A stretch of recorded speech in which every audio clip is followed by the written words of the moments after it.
Just excited. So much going on in our program, and you can't ignore the momentum of players that have left our program that are playing at the highest level, our recruiting efforts, this facility, our fans. So Team 10, this is an exciting way to kick off our fall, and we're looking forward to the next 5 weeks to working hard and growing. Yeah, I know a lot of topics, especially on the newcomer pitchers, and you guys brought a lot in, but I wanted to ask you about Teef. I know when he came to you guys last year, a lot of baseball experience, but no real college baseball experience. Just how did you see him kind of acclimate to his role, and just how much have you seen him grow when he got here? Yeah, I don't think I've seen all the growth yet. I think that's what's exciting to me going into this second fall for him. I remember my experience going from NAIA baseball to the Southeastern Conference, and how the first recruiting cycle, the first season, I'm like, what did I get myself into? And by year two, establishing myself and being more comfortable, I guess, and understanding the game. It doesn't matter really what level it is. It's just figuring out the strategies of what makes each level competitive. That's why I always tell pitchers, if you're a high school guy, help your team win a state championship and be the best player you can there, because our setup's completely different. And then when you leave college baseball and go to professional baseball, it's aluminum versus wood. There's, you're playing with even older players. Each setup for each level is different, and time's a great teacher.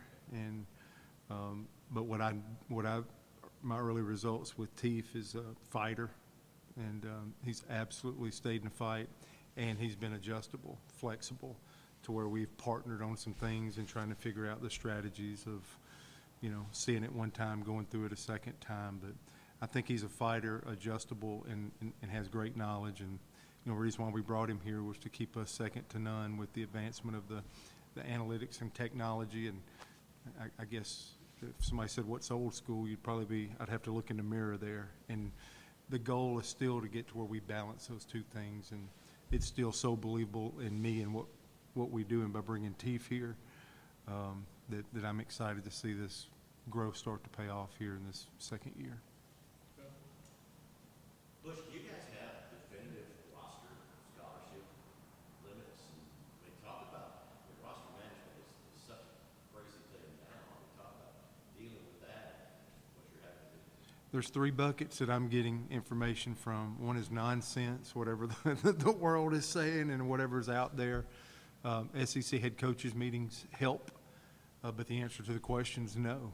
I think we know. I think what college baseball coaches know, and what we're waiting for is we know that we're going to have 34 players. That seems concrete. Outside of that, the number of scholarships, et cetera, is to be determined. So, and even just coaches talking amongst themselves, and even administrator, if you get once every 2 weeks with somebody above you, you're like, what do you got? And you're like, nothing yet. We're working hard. And I get it. So I think we know we're at 34. I've heard, honestly, I guess, but you can't really take this to the bank. I'm just saying word of mouth. I'm hearing 24 to 34 and anywhere in between. Can you stop recruiting? No. So we've continued to have visits. We just had a 5-week homestand with our football. We had visits each and every week, and we're continuing to try to acquire talent, continuing to try to recruit, understanding that we're waiting for a ton of guidance. Yeah, Coach, targeting guys like Cooper McMurray, Ike Irish, what's it mean to kind of have that leadership back in the locker room, and obviously the production they bring? Yeah. Yeah, Ike, he's getting a lot of publicity, I see, from looking around, and well-deserved. I need to keep him hungry and working hard, just like I need to keep myself hungry and working hard. Cooper McMurray, you just feel like any coach in our league would feel like, man, here's a guy between 12 and 15 home runs and maybe 60-plus RBI. We'll take that. And he's our one injury that we'll talk about, I guess, going into the fall. He had a fracture with a hit by pitch, so he's going to be out for a few weeks. But he's so important to our team. I want him to continue to have a voice. So we're having our first squad game today of our first team practice, and I'm having him coach first base because I need him in the frame. And when he says something, I want people to listen. So I don't need him in the training room while we're squadding. I don't need him in the back of the dugout. guarding the water cooler. I need him in the frame. So those are a couple of big people that you mentioned. And to not get too long-winded, I just say everybody else that's a returner on this team got some experience. And whether they got what they wanted or not, or felt like they underachieved or whatever, they have to apply that experience now for something positive. So I'm counting on a lot of guys, especially the guys on the mound. That's still the biggest elephant in the room question mark with the program, is trying to return to a standard of play on the mound. But every one of those guys got some innings and experiences, and can they better that? So it's not just a couple of guys that are just proven.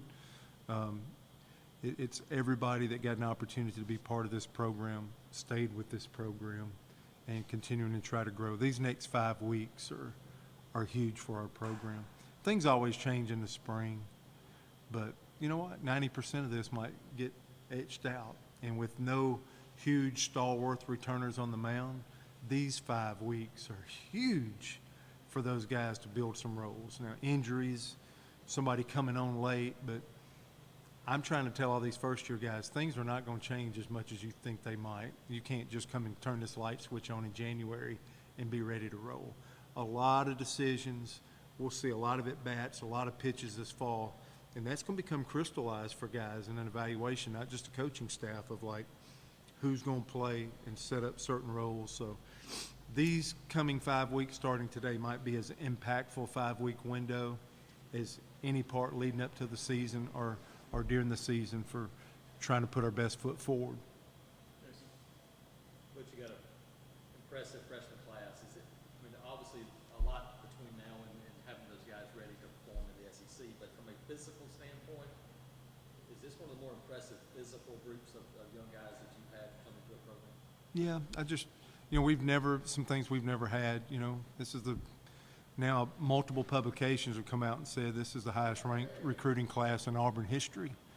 And I believe it is good. We've had 3 players drafted and they all come to school.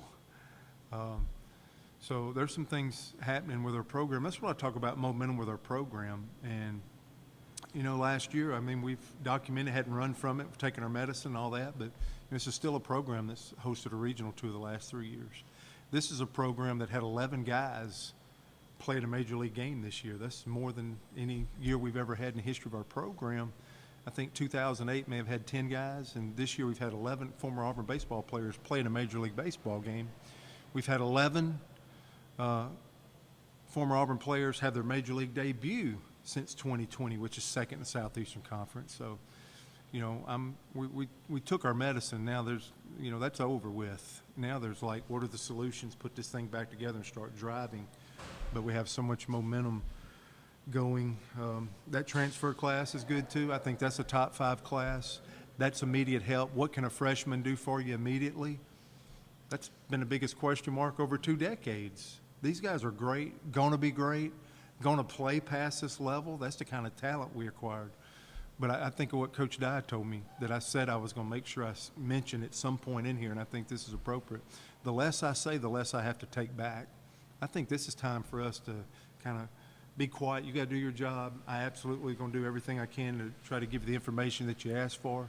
But we need to be quiet for a second. We need to work for 5 weeks here and see where we're at. I think that's our best directive of what we need to be doing. But since the season happened, the first thing we could do was try to go do the best we could to get this great recruiting class to campus, go get the best transfers. We did. And I think I can look anybody in the world in the eye and say that we did that with help.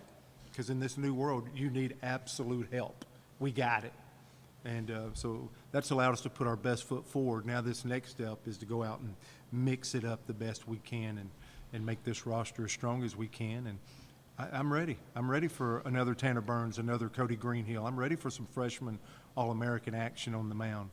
And to the positive, and the reason why they probably have decided to delay their gratification is because they know there's opportunity, and they know there's opportunity now. But we got to put the best guys out there. The Southeastern Conference is the best amateur baseball on earth, and whether you're a freshman, no matter what you were ranked or whatever you are, you must earn it. And we'll start doing that today.